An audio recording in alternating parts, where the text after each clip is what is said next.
Good afternoon and welcome to our Celtic State of Mind. I'm Brian Degnan and I'm joined today on this charity weekender by Martin and Paul from Celtic Shared and Fans Against Criminalisation, respectively. Martin, how are you doing today? How's things? Good, mate. All good. Thank you for having us on. Pleasure to be here. Very good cause, and I see a good total's been raised already. So, aye, very well done to everybody involved so far. It's great work. And Paul, you must be delighted as well. Helping out with charity fundraiser, it's such a Celtic thing to do, isn't it?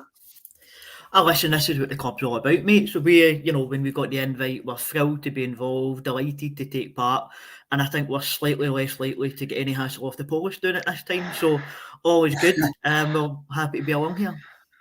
Fingers crossed. And listen, that brings on to nicely to our first point. So we spoke about this on the podcast before about the potential appointment of Bernard Higgins.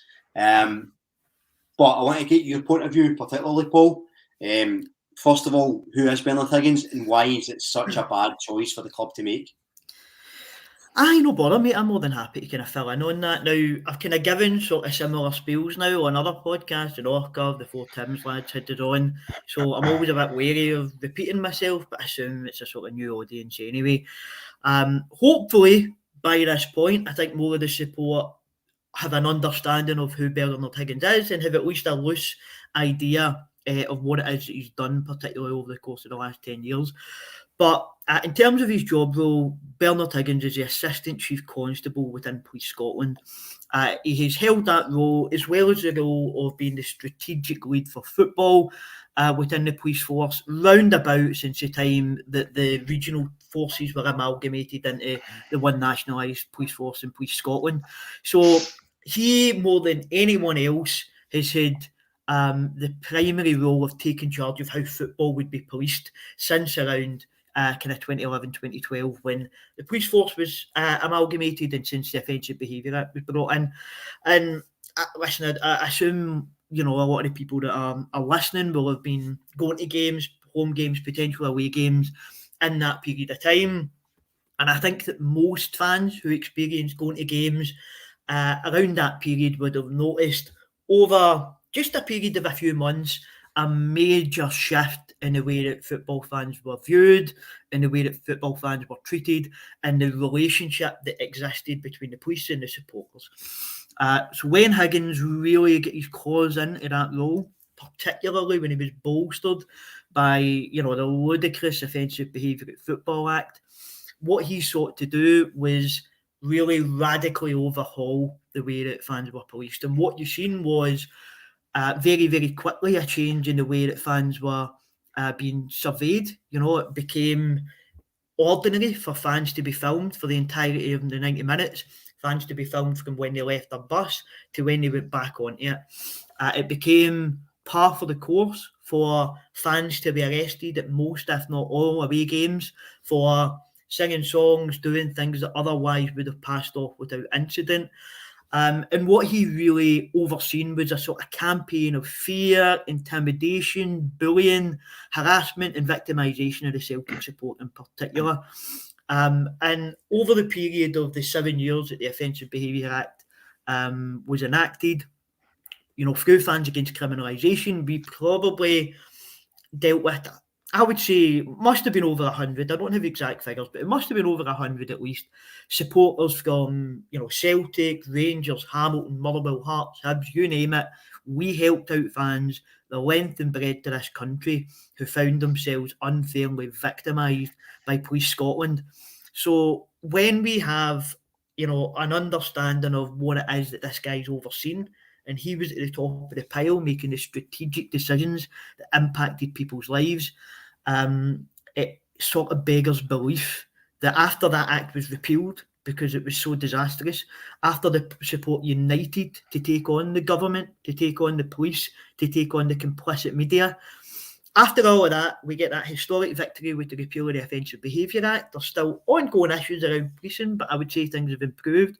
To get to this point in 2021, that Bernard Higgins has now been considered, to be rewarded almost for that campaign of victimisation and harassment with a role at Celtic Park, it beggars belief. I think the main reaction of supporters initially was just confusion. There were so many supporters that couldn't believe it, that they thought that it was a different B. Higgins. Apparently there's some CEO, Tesco or something his like brother. that. Right. So the fact Twitter was getting inundated with, no, you must have got the wrong guy. There is absolutely no way they'd be stupid enough to bring in Bernie Higgins. It must be Billy Higgins or whatever, it must be somebody else. But unfortunately, I regret to say that it is indeed him. The club are, have been looking to appoint him now for the best part of a couple of months. But I'm very, very hopeful. I'm so proud of the way that the support has united, the way that the support has stood together. And I do genuinely think that the Celtic board are in a hell of a position now. And I think that there's a decent chance that they'll be looking for a way out. I mean, Martin, I've got to ask you, how did this information even come out? How did you come to know that Higgins was a potential appointment? Because the club are tend to be radio silent these days. There was whispers a few months ago, and as Paul kind of just touched on there, it was such a ridiculous notion that at the time, when you kind of first heard the whispers, it was sort of rubbish, as there must be, a mix-up, cross wires, something like that. So we never really thought too much of it. It was in the background, and we were aware that there was a slight rumour. But apart from that, we never really gave it much credence, to be honest. And then I think around you might be right, Paul, but around start of September, the whispers became louder and the sources became more credible. And they include people who were close to his family in and around the town he's from. So when multiple sources started sort of telling us this, we started to kind of take it really seriously and ask the question of people who might know if there was actually substance to these rumours, and it became quite clear that there was major substance to the rumours. So we were up against the clock, actually, because we knew that Ronnie Hawthorne, who's currently in the position, we knew his retirement was imminent. So we knew we had to kind of act quickly. So we've still to this date not been told officially by the club that it's happening, but it's fairly clear that it certainly was in the pipeline and probably still is. Sticking with you, Martin, what steps did you take, or did Celtic take to try and consult the club about it and actually get some engagement and get some answers? So it must have been, again, I'm guessing a date, I think probably mid-September. I think it was a week or two before Ferencváros home match was when we had the meeting with the club and discussed certain other issues, but it was kind of brought up at the start of that meeting that actually there'd be no much point in progressing the meeting and making agreements, because we had heard that Bernard Higgins, the appointment was imminent. And we went to great length to advise him that we would be vehemently opposed to that, and that we would publicly campaign against that appointment should it go through. We did give them an out and offer them, well, one, the opportunity to tell us that it wasn't happening, and two, the opportunity to put a stop to it before this all became public and played out in the public eye. Clearly, they chose not to do that and kind of threw us a deaf ear. So we sort of proceeded as we'd promised that we would do, and publicly campaigned against it, and that continues obviously to this day. And in terms of that campaign, Paul, I'll go to you. Could you run us through the campaign so far, sort of what's worked well, which maybe no worked so well, and some of the sort of hurdles you faced trying to get this campaign running? Aye, no bother, mate. Now, what I would say is that Martin's right. One of the things that we had sort of discussed with the club initially was that if there was any issues, that we would take it to them directly, and they would do the same with some of the groups that we represent, in the hope that you can avoid the whole public skirmish. You can deal with things like adults behind closed doors. So that's why we tried to do that. We met with them, we made it clear what our position was. And then we tried to chase that up for more engagement, but it became quickly apparent that the club's tactic here would be to, just sort of try and hide this out for as long as they could and hope that the support ran out of steam. So we quite quickly had a decision to make. Now, in terms of the word was first posted out by the Fans Against Criminalisation Twitter, that very, very quickly spread round kind of Celtic cyberspace, and you could see the reaction from the off was pretty furious. Fans were angry, as I say, fans were confused quite often, and we had a decision then about how do we. It's all well and good, a corner of the internet getting all worked up, but the Celtic support is vast and varied, and how do we take that message out to the kind of wider support? Now, we obviously had the game coming up at the weekend, and this was just a time when, Ange had been on the run. I think they just won those 3 away games in a row. The team was starting to really seem as though it was turning a bit of a corner. So what we didn't do really was get into, I think it was a Livingston game. Is that right, Martin? Might be right. The Livingston game. I mean, we went into the Livingston game, and there's obviously the discussion of you don't want to do anything that's going to detract for the team. You don't want to bring about any sort of negativity, whilst there's so much to be positive about on the park. But at the same time, this really goes to the essence of who we are as a support. This guy, for me, the Celtic is the lifeblood of the club. The support is, in essence, Celtic Football Club. And this guy overseeing a systematic campaign of victimisation against the support. So it's as big as any issue, I think, the support has faced in years. So we had to make that call. How do we go about getting the word out? And, we discussed things like a protest at the front of the stadium, but that's maybe been a bit overdone of late. It's not really achieving a whole lot. We discussed maybe getting the different ultras groups to do banners, but again, that happens probably most weeks anyway, and it sort of becomes background noise. So the only thing that we could sort of think of that we felt was proportionate but would also garner attention is by looking to do that half-hour silence at the start of the match. And I think that the reaction of the support on that day vindicated that decision, because when the banner came over, and it's quite iconic already, his evil eyes have no place in paradise, it's the image of Bernie Higgins, and the full stadium, it felt like, was booing the image of that man and the idea of him being within our stadium. And that really helped to kind of get the ball rolling. And then literally the ball got rolling again a couple of weeks later when we had the away game that was disrupted with the tennis balls.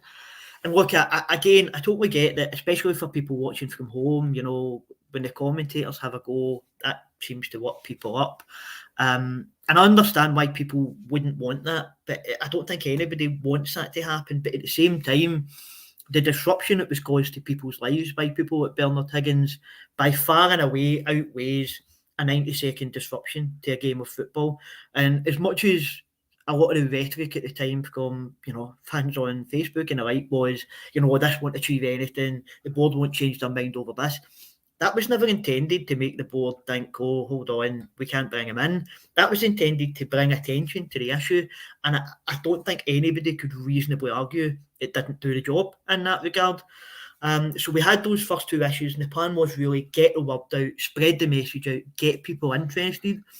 And then we sat aside maybe 3 weeks to a month, whereby the priority was let's build fan unity. Let's go to the other organisations, the supporters clubs, the fan media, the podcasts, the websites, anybody, with any sort of platform or group or credence within the, wide spectrum of the Celtic support, and let's talk to them, let's get them involved, and let's send a message that the support is actually united on this. So there was quite a bit of work went into the joint statement, and then for us to have over, so I think the initial one had over 150 signatures from all the organisations, supporter buses, fan media, etc. And within, so we posted that about midday on the day it was posted. I can't remember the exact day. But between that period and the end of the night, we had over 100 more emails, messages from the various accounts on social media of other buses dying to find out, how do we add on them? How do we get involved? We don't want them either. And that reaction, I think that demonstrates more than anything else that has been done in the campaign, just how united the support is on this. Occasionally you'll get people on Twitter who are entitled to their views in terms of maybe disagreeing with the tactics taken, but I've not encountered one credible voice on social media, in person, at games, who is genuinely saying, no, this guy should still be appointed. That it doesn't exist. That argument doesn't exist. And I think we've made that extremely clear. Over the course of the last week, we've also seen banners from around the world, from Berlin to Dubai to Sydney to Perth to China to New York to Dublin. Supporters from all around the world all getting in touch with us, asking how can we help, and then going out to take action. I mean, there was a picture that was taken from, some of the pictures from places like Moscow and Dubai, whereby, protesting against police figures might not go down all that well with the local authority figures, but people were willing to take that risk because they felt so strongly, even from afar, about this appointment and wanted to play their part. What we then seen on Thursday night, again, was over 250 banners from different buses, supporters groups, etc.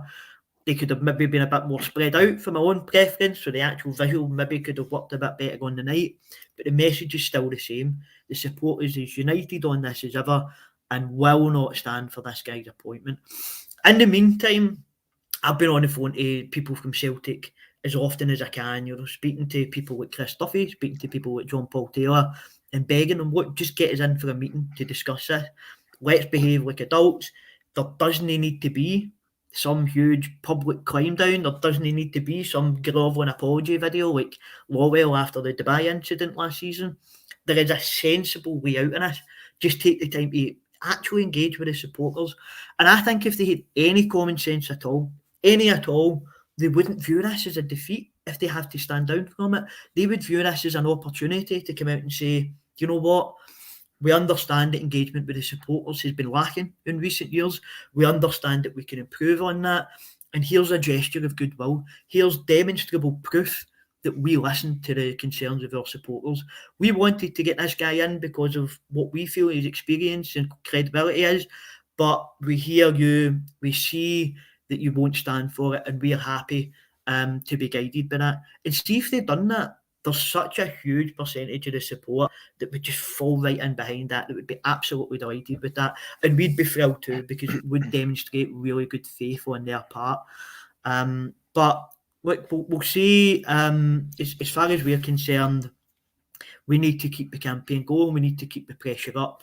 But I think as each day passes, as there's a new protest every game, as the support remains united, it becomes increasingly difficult for the board to push ahead with this.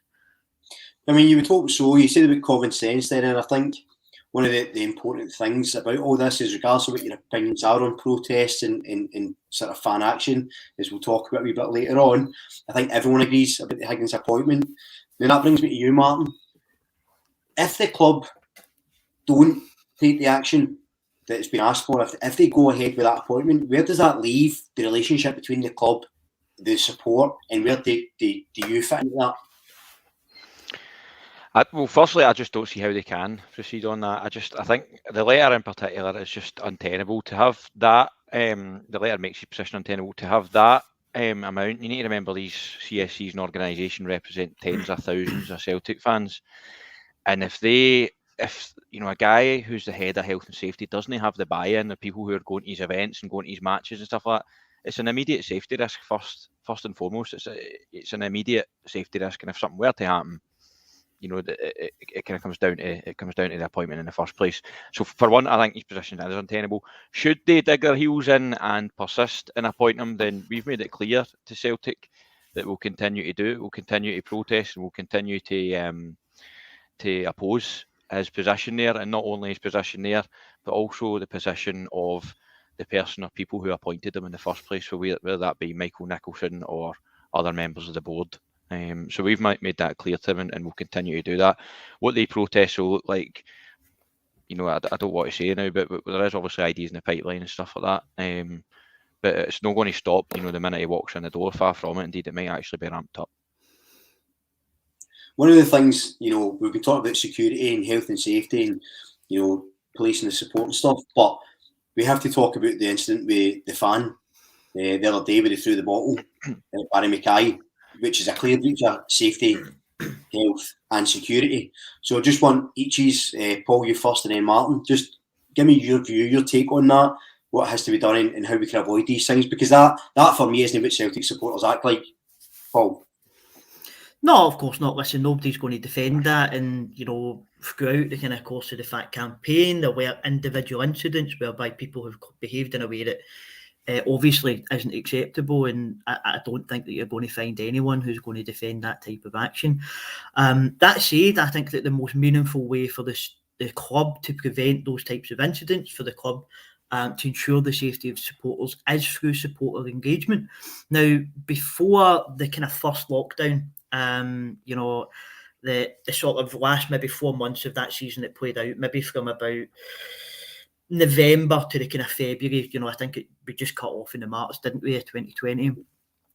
The relationship with the club was quite tetchy at first between like the Green Brigade and the club, but there was the engagement really helped to kind of break through a lot of that. So at that time, the club's primary concern was overcrowding.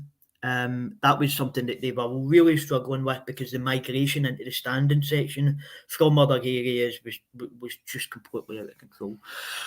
What you've seen was, because there was a good relationship at that point between the supporters and the club, there was able to be discussions about, okay, what can be done with this? So there was agreements on things like wristbands, proactively working with not just stewards, but the same stewards, so that people got to know each other. You build up that trust. You begin to realise who's meant to be sitting in what area. And it means that there's more accountability, because if everyone knows everyone, you can't have people acting in that way.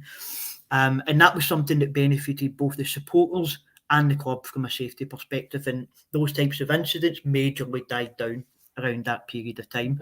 It also gives real credibility to the likes of like myself and Martin, who are in these meetings engaging with the club.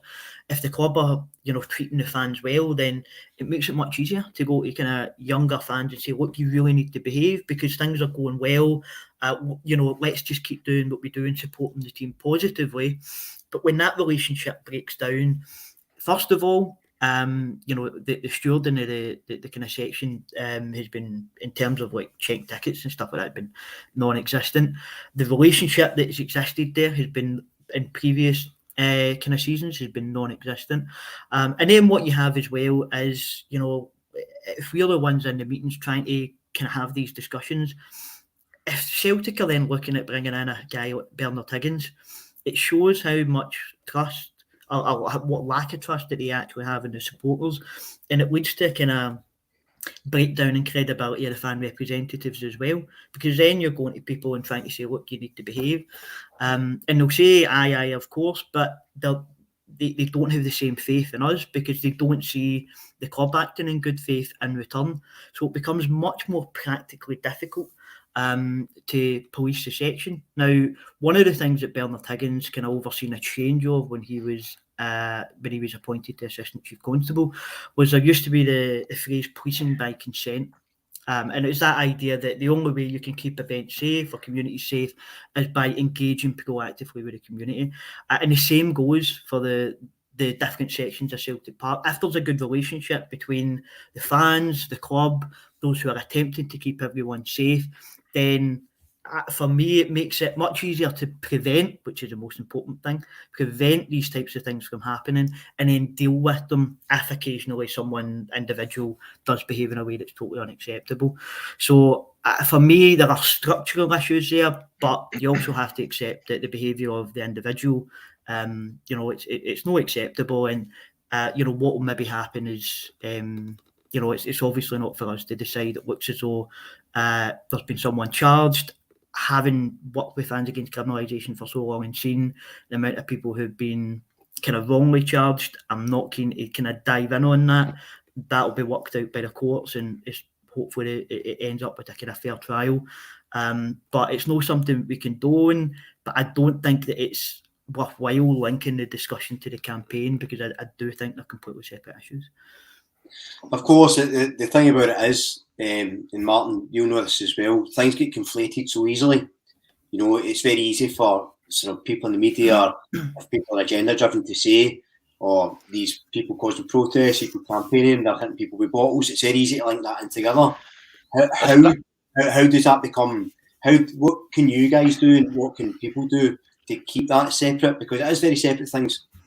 There's absolutely no denying that it was always going to be conflated. My first thought when I saw it come was, geez, it was so frustrating after, weeks and months of, bursting your backside to drive up a positive campaign. There's no doubt about it that the incident was frustrating. I don't doubt that the person who done it regretted it, if not right away, then certainly probably the next morning. Football fans are historically, Celtic fans especially, are historically disproportionately punished for crimes committed. So I'm not going to line up and stick the boot further into him or her, because whoever done it will the punishment will be extensive. There's no doubt about it. They'll be named all over the papers. They might lose their job. They'll probably be banned from Celtic Park, so on. So I'm not going to join in the kind of kicking. It was a moment of stupidity, a moment of madness. Of course, doesn't reflect well on on the section or whatever. But listen, it's done. It's done. I don't think, as Paul says, we can keep linking the campaign with the incident. It was clear the media and so on, and the usual mouths on social media and that would do that. But like I say, I think that we need to kind of make sure that they're separated. But listen, frustrated at the time, still frustrated it happened now. Don't want to see it, don't want it to happen again. But there's no much more I can add than that. No, I think that sums it up pretty well. And on the subject of separating stuff like that, what I'd like is for people to understand that there's a negative connotation when you say protests, but actually, if you look at their lifespan, protests have been key, and there's been some really, really successful, really strong, really passionate protests, that's made change.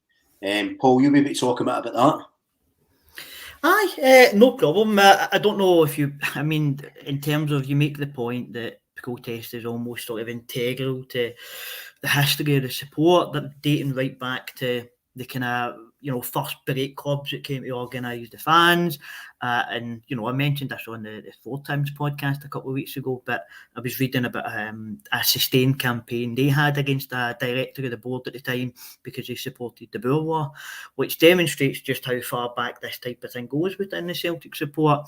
Right through to the actions taken.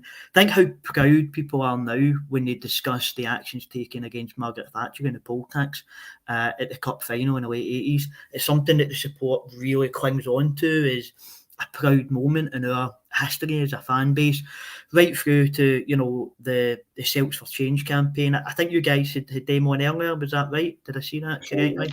No, I was. That was for a while back. I was listening. Right. Okay, you were listening to it, Martin. But yeah. So, and again, everyone looks back at that Celts for Change campaign, being extremely proud that a group of kind of ordinary Celtic supporters combined their experience, their expertise to wrest the club away from those who would do harm to it at that point. And I mean, for me, my experience is largely with the Fans Against Criminalisation campaign. And there's probably not a huge amount of point in me kind of going through the kind of story of it. But I do think that it's worthwhile at least revisiting how the Celtic support came together on that issue and the scale of the task that was at hand. You've got to remember that was a piece of legislation, the Offensive Behaviour at Football Act, that it was panned by everyone. It was a dreadful piece of legislation. It would need to be a particularly poor piece of legislation if it united the Green Party and UKIP, if it united Celtic fans and Rangers fans in opposition to it. You would need to go pretty far out your way to write a bill that terrible. But at the same time, it was supported by a majority government and a parliament that was designed to prevent majority government, so that power the SNP had no checks or balances on it, against, as I say, an amalgamated nationalised police force that was completely supportive of it, a justice system that fell in behind. The Lord Advocate became an SNP party policy cheerleader. Frank Mulholland, he disgraced his role during that period. And you also had a complicit media that's always willing to put the boot into football fans, historically and in the modern day. So for the Celtic support to kind of take on those institutions and that apparatus over the course of 7 years and not give up and fight until the end, uniting different strands of the support that will maybe have different views on things and have different ways of working, but who united over the course of that campaign, whilst also bringing in fans of other clubs and working with others to actually beat the government on that and to force. It's a thing I say a lot, but it needs reiterated sometimes, because I think the scale of that achievement is sometimes overlooked. That repeal was the first time in the history of the Scottish Parliament that the Scottish Parliament repealed a piece of legislation it itself enacted, and that happened largely because of the efforts of Celtic fans. And when I say the efforts of Celtic fans, I don't even just mean the few people that maybe became spokespersons for FAC. Right? Let me speak about what I mean by that, because I think that it's sometimes underestimated the power that we have as a support.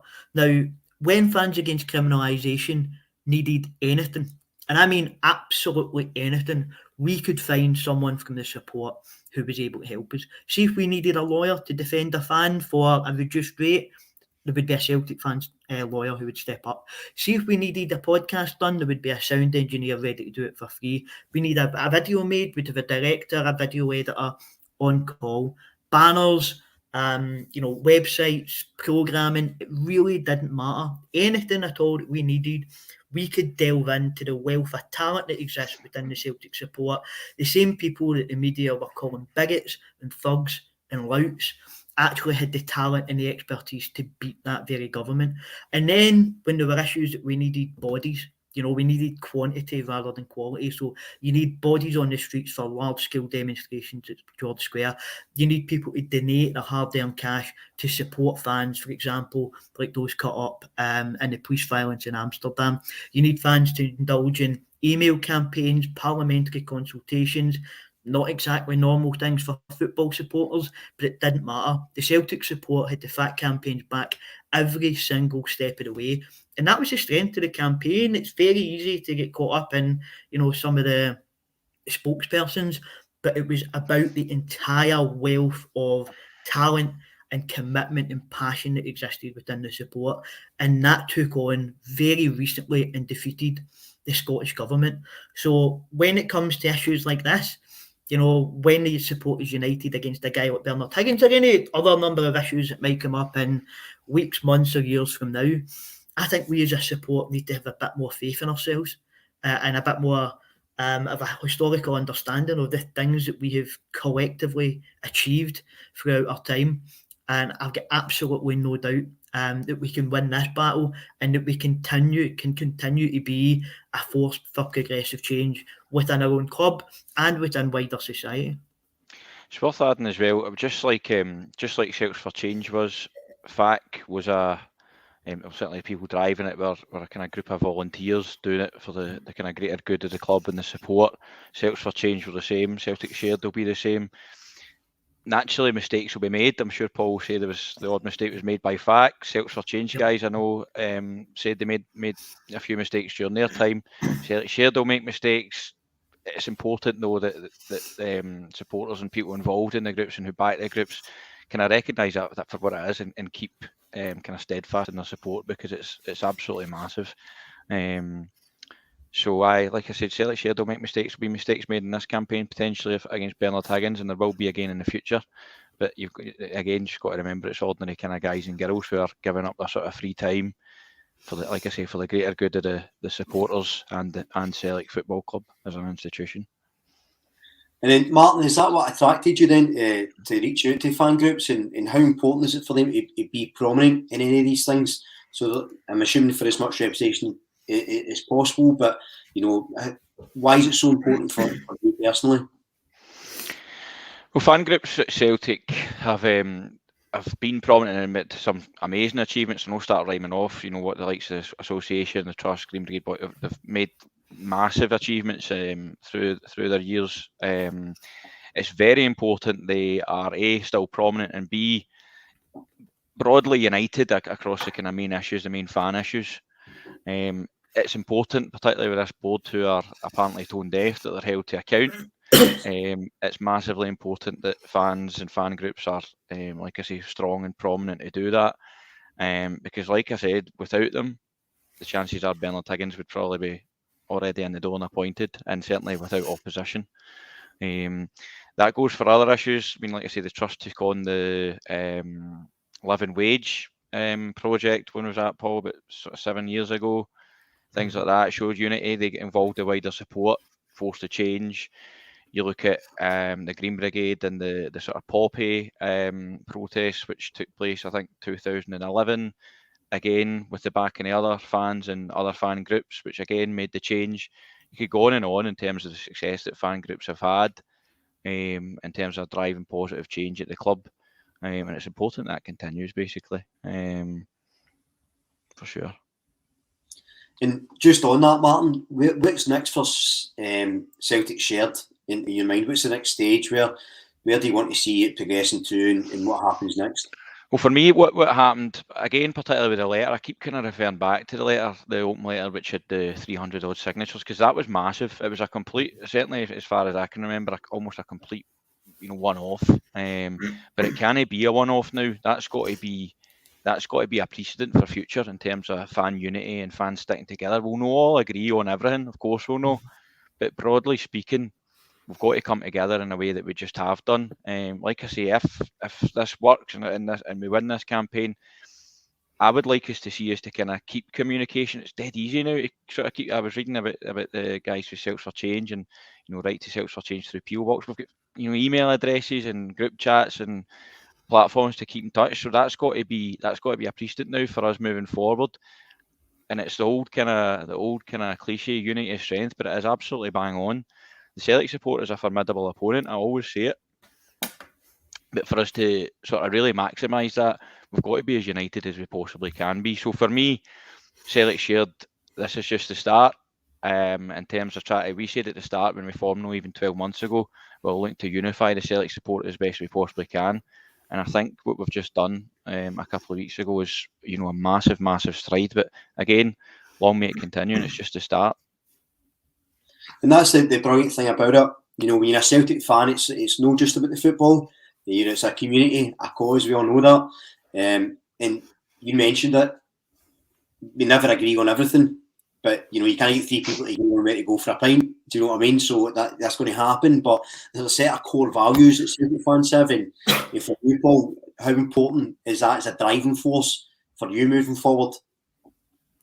Listen, I've said it before. The fans are Celtic Football Club, and I think it is, worth really being proud of how the fans have united on this. I think back to, this time last year when, the football was obviously going over a cliff edge and the support, there was a real divisiveness over the manager's position, over the direction moving forward. And there was a sort of real toxicity, I would say, on social media. You would, during lockdown, you'd maybe not be going to the pub, but you'd be arguing with your pals on group chats, and it felt like there was a real split within the support on that issue, but in any number of issues. I think that what you see through this campaign more than anything else is the power that we have when we do unite. And listen, that's one of the things about the FAT campaign, I would say too, is that the FAT campaign was started by the 5 main Celtic fan organisations of that time. And there would have been major sort of philosophical or ideological disagreements with those groups, who just have a slightly different understanding of what Celtic is, of what it means to be a football fan. And that's all fine. That's all normal, I think that when you have discussions either, virtually like this or face-to-face, it's much easier to have like a kind of meaningful debate and engagement. But social media obviously just encourages people to kind of entrench themselves in one side of a debate. It very quickly becomes about winning the argument rather than having a discussion that allows you to see the other person's point of view. So I think that one thing that Celtic Shared will no doubt look to do is look, we've got this campaign just now. We need to try and see this over the line. There's also a potential that if the club do push on, we'll as I say, the FAT campaign went on 7 years before the Offensive Behaviour Act got repealed. So as Celtic fans, you've nowhere to go. It's not as if you're going to go and stop going to games or go and support another team. We're just going to keep going, and we're just going to keep protesting and keep, pulling at whatever thread we can. But I'm very, very hopeful that the club are in a position now in which they have to back down, they have to see sense, and it stands as an example to the support of what can we achieve if we're unified. Now, one of the things that I would say is that if the club do come out in a few days, a few weeks, whatever it may be, and basically put an end to the Higgins stuff, the fact that they were even considering him for this position is concerning, right? And it tells me that there's structural issues about how they make these decisions, and particularly how they engage with fans. So one of the complaints that I have about the way that they engage with supporters is Celtic too often make decisions and then come and explain them to supporters. At best, that's what happens. At best. For something like this could have been resolved if there was a proper consultation with supporters. See if they had met the 5, 6, 7, whatever it may be, main supporters groups. I know they've engaged much better with fan media as well of late, but that could also be improved still. See if they engage with all these different bodies and groups and said, look, this is something we're considering. They could have been told behind closed doors, look, this is a non-starter. This guy is, a dafty. Nobody likes him. Nobody wants to touch him. Don't even bother wasting your time with it. And they could have saved themselves the viddy of all this, this humiliation of the support turning on them. They could have saved me, Martin, and plenty of others quite a lot of our time over the last couple of months as well. And that time could have been focused on something much more positive. So for me, there has to be, if we can get out the other side of this with a positive result for the Higgins stuff, great. We'll be celebrating that. We'll be keen to really take that as a victory for the entire support if that happens. But I think the next step then has to be, right, how do we try and change the kind of structures at least a little bit? I'm not expecting me and Martin to be phoned up by Dermot Desmond anytime he wants to make a call. And it's not about me, Martin, or any individuals or even any group. It's about having a proper discussion and engagement and consultation with supporters about decisions that affect them before going off and making these stupid mistakes, because it's totally avoidable. And I would think that would have to be the next kind of focus. But for now, I guess all we can do is try and finish the Higgins thing off first and foremost. There's two things on the Higgins thing, and I kind of chop and change my mind sort of every sort of 5 minutes, really. One, either they're so out of touch, so tone deaf to the support and the feelings that sort of led to this appointment, or two, they just don't care. And I change my mind as to what one it is all the time, and only they'll really know. Either way is bad, right? Either exactly. Either way is. Don't know what one would be worse. No, I know. It's hard to say. I've got to be honest, Paul. I do wish the Celtics would just read, this has been a bit already. This guy's a dafty. We move on. That was quite nice way to come up on it and it's been some bridges. Sorry, carry on. That was my idea for the first ban out of the silence, but it got knocked back for some reason. I don't know why. We spoke about the sort of a lot of the history of Celtic, what unites supporters, and you touched on it yourself. The sort of anonymity of social media can be toxic and tribal, but one thing that also unites Celtic supporters to their core is charity, and as we've been doing this weekend on Acsom, Charity Weekender. One example of charity was the food bank collections at Parkhead recently, which were targeted, in my opinion, disgracefully and unfairly. What I want to ask is, first of all, your reaction to that, and second of all, do you think that it was a reaction to the protest? Do you think it was I'll sort of clamp this down, is it something more insidious there, or is it just somebody being petulant and a bit of Joldsworth? We'll go to Paul first and then Martin. I don't know about the Higgins stuff. What has been suggested to us, what I would say is there's been a few things of late that have cropped up. So there was a thing that was published by The Sun by the same journalist who seems to have quite a close relationship with Higgins, suggesting that we had, or the Green Brigade, sorry, had infiltrated the Young Communist League at one of the recent COP26 demos. Total nonsense, right? Like utter fabrication. But I do think that stuff like that has maybe come out of Higgins, so I wouldn't totally rule out the possibility that there has been vindictiveness on behalf of the police. What I would say though is that for me, like, the actual traffic wardens on the day were a nightmare, right? They were. But I'm not that keen to focus on the individuals. For me, again, the issue is structural. This is just a continuation of the harassment that I've spoke about earlier, that football fans are almost sort of used to at this point. And it wasn't that they were, I think the important distinction to make is that the police and the traffic wardens in this instance, they weren't targeting the charities. They were targeting football fans, but they were so keen to do that they were actually fine with a food bank bearing the brunt of it. And that's a really insidious factor for me. So, look, we obviously done a bit of material on that at the start of the week. I don't want to get drawn into making, like accusations that I can't support in evidence. I do think the timing is a bit concerning, but who knows? But as I say, regardless of that discussion, it does just fit pretty seamlessly into a pattern of fans being treated entirely differently from the rest of society. Had that food bank collection, for example, been at George Square, and you had a couple of vans that were parked illegally, and I know that there's changes to those kind of spaces in the city centre anyway, I'm utterly confident that the police, traffic wardens, whoever it may be, would just behave reasonably. Just say, look, can I do that? Like, I'll only do that for a certain period of time, move. There would have been some reasonable negotiation, discussion that you would expect, given it's 4 weeks out for Christmas. They're collecting for those who need these things most in our communities.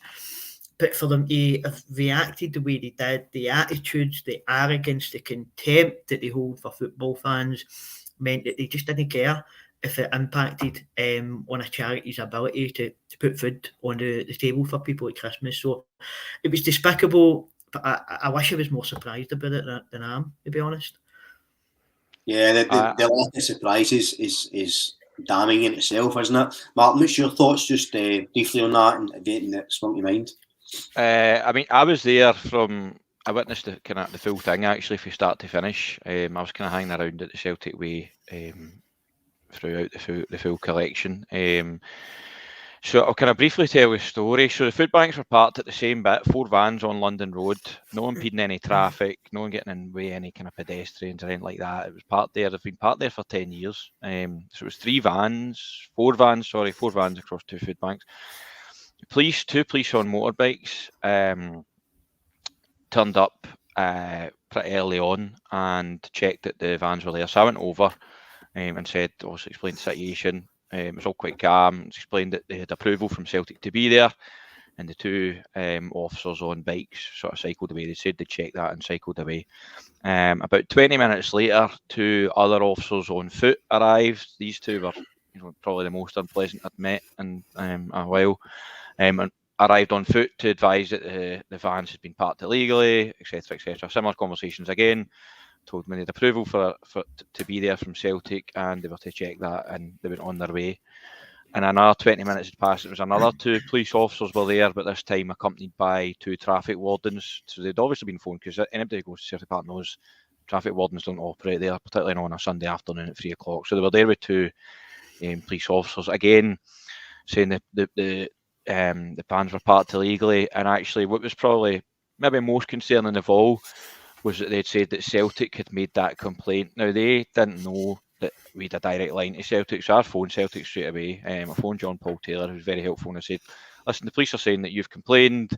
I know that's not the case, but can you just come down and let them know, so it's come directly for somebody at Celtic to the police and to the traffic wardens, and we can all get on with our day and collect food for people who need it. So I told the police and the traffic wardens that John Paul would be doing about 10 minutes by the time it took him to get from his office through the crowds to the collection. And in that time, they decided they wouldn't wait and slapped on fines to each van, which is £60 each. Like Paul said, I don't believe for a second that if it was any other environment, any other members of the public, that would have happened. that coupled with their attitudes was just, it's got to be one. I've been going to football week in, week out since I was about 16, and that has got to be up there with one of the most stinking things I think I've ever witnessed. I did offer them the opportunity to rescind them, because I did tell them, I was like, listen, it's going to be a PR nightmare. We're going to put this all over the internet and make sure that this, people know what you're doing here. If you rescind them for the sake of 250 quid of food banks, then I'll delete these pictures and we can move on. And they just refused to do it, moved on, and it was an absolute PR shit show, for want of a better word. The lack of a good PR has been a problem for a while now, isn't it? But what I suppose the good thing about that is the fact that fans were so disgusted by it, because charity, as we keep saying, is so key to us as a club, from our foundations and St Mary's moving forward, and also they're one of the beneficiaries of this charity weekender, which has been going really well. Lads, Fidgie's on here for a while. We spoke about a lot, apart from the football. So we've got 10 minutes left. So I just wanted some thoughts on the football. I'll talk about Ange all day, mate. I love him. Listen, He's got another hour. We often get accused of always agreeing in the show, which isn't right. But everybody loves Ange. I don't want to dob him in, but I think Paul was a wee bit concerned about the appointment at the start. Do you want to defend yourself, Paul? Well, I'm just going to go first and see what your initial thoughts were, and then how you feel looking back at the season so far. Nah, I was concerned. I think everybody was concerned the fact that the Eddie Howe thing fell through the way that it did. There's then this guy I don't imagine there's too many in the support knew who he was. My concern more wasn't necessarily even about then. My concern more was the sort of kamikaze football we seen at the start of the season, and I'm not get the kind of my heart rate goes when I'm watching us playing that sort of back and forth basketball style of football. Well, I'm just like even the other night Aberdeen, not Aberdeen Hearts, and like a goal up, and it's the 90th minute, and I'm looking up and we've got two centre halves back, and everybody else, I'm just like, keep the ball, just stop flinging players forward, just keep the ball.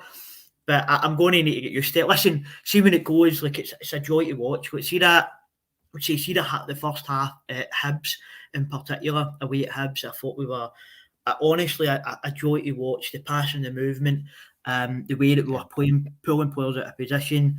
And when you get players like, obviously the whole idea of each tactic is that you build through the lines and you get players like Jota isolating their sort of fullbacks one-on-one, and when you get to see that, it is a joy to watch.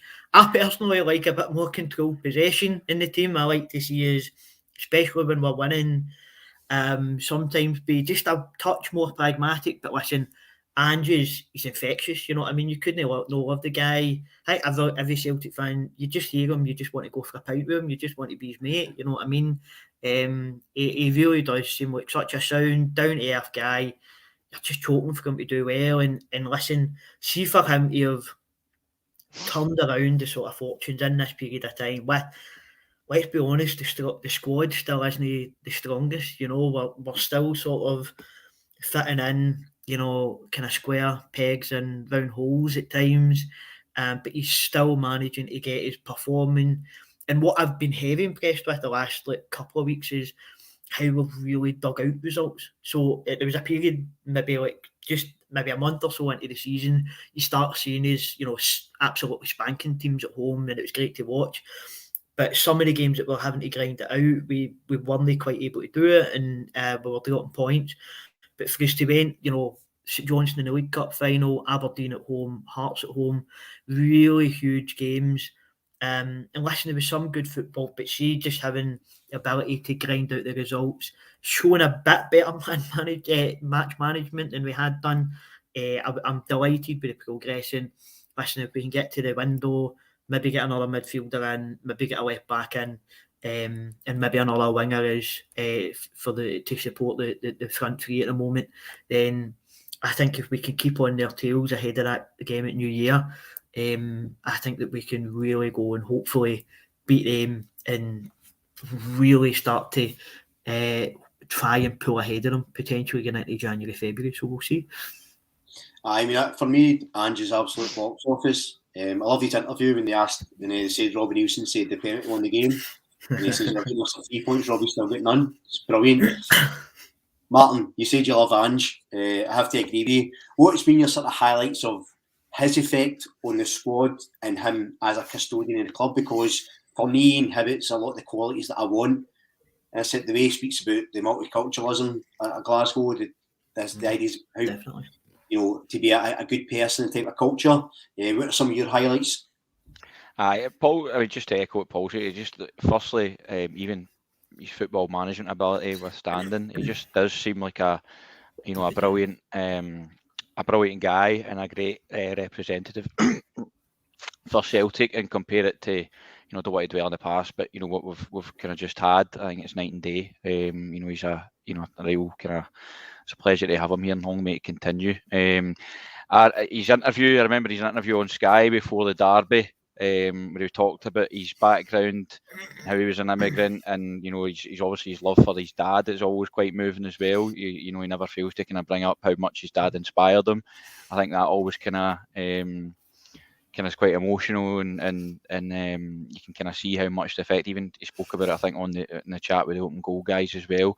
The other thing I quite liked about him, I don't want to go back talking about protests again, but there's been asked about kind of fan behaviour a couple of times, and both times he's done it, he's refused to kind of throw the fans under the bus. A lot of times it's easier for guys like Brendan Rodgers and Lennon behind him to just do what the paymasters tell him to do. But actually, what was it? I think it was the Dundee game. He said, if they're not happy about something, then the chances are that they've got reason not to be happy about it, and he kind of backed the fans and refused to kind of throw them under the bus. So I really like that about him as well. And again, long may that continue, because, like I said, in the recent past, we've had managers who have been very quick to do Lawwell and Desmond's bidding for them and chuck the fans under the bus and make a quick headline. So I really like that about him as well, and I think that's not gone unnoticed. Football, brilliant. Really, really like it. I understand Paul's point about pragmatism and that, and I do get it. And I do think we might just fall short this year, to be honest, but no, because of the style of play. I just think we're just extremely light. We are a COVID outbreak or a few injuries away from Armageddon, and I just don't think that they've got that similar scenario. They've got a much bigger squad that's able to deal with that. And if we get a couple of injuries before the second, it could be party over for us. But maybe that's just me being negative. If he has another transfer window that he had in July, August, who knows what can happen. But next few games are massive. Huge. We've got to stay in touch. Huge. What would so we're getting a bit short of time now, just as we're even more excited about the football. But what would constitute a successful season then for you, Paul, this season? I'm kind of with Martin. I think I'm loath to say it, but I think it's a big ask this year, given the shambles he inherited. What would be a successful season for you? Look, I still think it's entirely within a grasp to win that league. I really do. I think that you can see over the water that, don't get me wrong, they've kind of ground out results, but they've no hit the kind of form that they did last season. I think as well, come January, there's going to be players on their side that are going to want to leave. And listen, I don't want to make this all about Rangers, but the reality is that if they lose Golds and maybe a couple others, then it becomes much more difficult to manage for them. That said, for me, if we can just get to the end of the season that we've really put up a fight and that we can be proud of the fact that we've taken it to the wire and you can see clear signs of progress, then for Ange, that is a success. What I think, though, is that from a club's perspective, we need to see more structural change in terms of, things like our scouting, like our engagement with the supporters. I think most of us expect like a director of football to be brought in. We need to see a more progressive approach to every single aspect of the club. Ange has been a breath of fresh air. Ange, in many ways, has saved this board's skin, and he's acting as a human shield for them at the moment. And he has my full backing. And whilst he's doing his job as best as anybody could possibly expect him, I think that we could have higher expectations for the board in terms of the structural stuff. And I think that's what will determine whether this season's a success or not. Excellent. And just one last question, Martin. Who's been your star man of the season so far? Who's got on the wall? This is boring, mate, but it's got to be Kyogo, isn't it? It's got to be Kyogo. Paul, what about you? You can't say Kyogo now, mate. Nah, I can't. I mean, I would say I think Jota has been the best to watch, but I think the most important signing we've made, and this may be controversial, I think it's Joe Hart. And I think it's Joe Hart because he's given much more assurance to that back line. He's calmed them down. But see, having a leadership figure with the experience that he's had in the game, I think that's one of the main factors in the change in our fortunes. So I would go with Joe Hart. Hard to argue with that. Well, we're just at a time, so I just want to say thanks to Martin and Paul. I think the discussion's been excellent. I was looking at the comments, don't have time to engage with them all, but thanks to everyone that's watching, everyone that's commenting, everyone that's donated. The Charity Acsom weekender, it's going to continue. If we don't get a chance to speak to you, everyone stay happy, stay safe, and we'll see you soon.